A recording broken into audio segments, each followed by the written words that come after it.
બધા મિત્રો તારા ભાઈ જાય તો મંદિરમાં મંદિરનું લોકેશન બતાવું તો બધાને હું જો ખાલી મંદિર છું મસ્ત નહીં બુતરી સુવિધા અંદર રૂમ બૂમ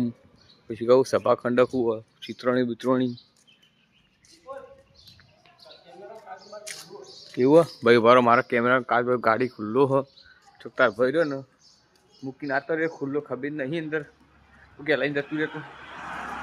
ચાલો આ ભાઈ ગાડીને લોક કરવા જાય કેમેરામાં મૂકી અને ગાડી ખુલ્લી મૂકીને અત્યારે આવી હું લઈ જતું તો ભાવ ઘર છે 1 મિનિટ ચલો ગાઈ हमारा काम स्टार्ट